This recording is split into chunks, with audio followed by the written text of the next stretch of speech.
does it feel like to be the only vice president, the only member of an American administration, even if it's passed, at the COP talks? Because this administration didn't send anybody, not the president, not the vice president, not even a technical team.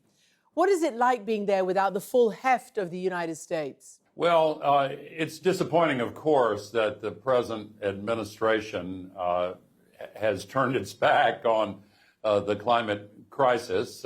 During his campaign, Donald Trump famously gathered a whole room full of fossil fuel executives and said, basically, give me $1 billion and I'll do whatever you want. And he is following through on that and even doing some things that go far beyond what they want. It's really unfortunate. And one of the most unfortunate actions of this current U.S. administration is shutting down access to so much data. That has vastly increased the degree of interest and the requests we're getting at this new Climate Trace Coalition for the independent data that we're gathering on all of the point source emission sites for the global warming pollution all over the world. And today we presented action plans for how to turn that data into real reductions in emissions. So can I ask you sort of the big picture? Are you optimistic or neutral or pessimistic, given that we've seen this current administration not only pull the U.S. out of its own climate regulations, but also use climate as a weapon with its allies and its adversaries alike? I mean, urging them to push back on their climate commitments as well. What does that mean at an international gathering like COP where you are? Is there a path forward that you can see? Oh, yes, very definitely. There's a very promising path forward. And I think we are going to win this struggle. The question is whether we'll win it in time. We're in danger of crossing some very dangerous negative tipping points. But let me give you some examples briefly.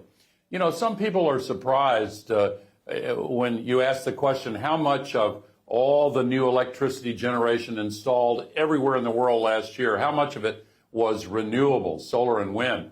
The answer is 93%. And electric vehicles are fast following as a second big trend. In September, 30% of all the new cars sold in the world were electric vehicles, and that is ramping up so quickly. And you know, 195 nations, all of them, signed the Paris Agreement 10 years ago. Only one nation has withdrawn under Donald Trump.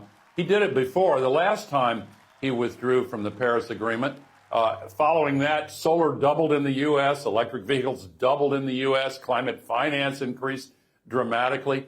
And I hear from some other countries an observation that explains how some people with a U.S. perspective tend to overemphasize what Donald Trump can do and is doing. And they say, remember, 195 minus 1 does not equal 0.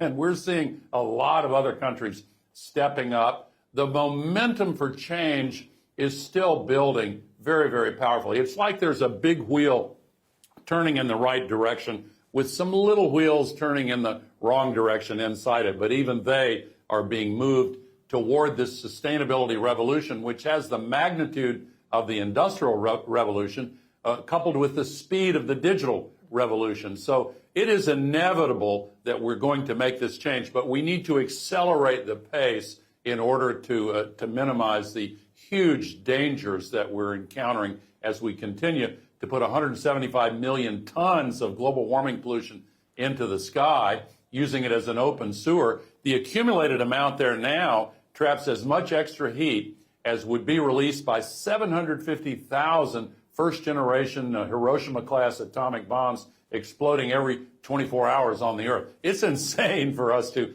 allow that to continue. And the good news is we've got a lot of momentum to make the changes necessary to protect our future. So it's really good to hear the optimism. And I know that around the United States, for instance, on the state and local level, there's a lot of movement, despite what the federal government says, towards climate change and renewables. But I want to ask you, when even people like Bill Gates, who's put his money where his mouth is for decades, you know, on health and on climate, puts out a memo about COP30, quote, "It's a chance to refocus on the metric that should count even more than emissions and temperature change. That's improving lives." He said, climate change is a serious problem, but it won't be the end of civilization. Temperature is not the best way to measure our progress on climate. What's your response to that? It just seems to be, you know, like diametrically opposed to what he's always said. Well, yeah, it was disappointing, and to some it was surprising. The only person who gave Bill Gates a rave review for his about-face on climate was Donald Trump. He cheered loudly and said Gates is on Donald Trump's side. Now, it's also quite telling, Christiane, that when Gates says we have to choose between climate and health, that the same day that he said that, the highly respected Lancet Commission, the most authoritative body in the world on health, pointed out that this is the biggest health threat.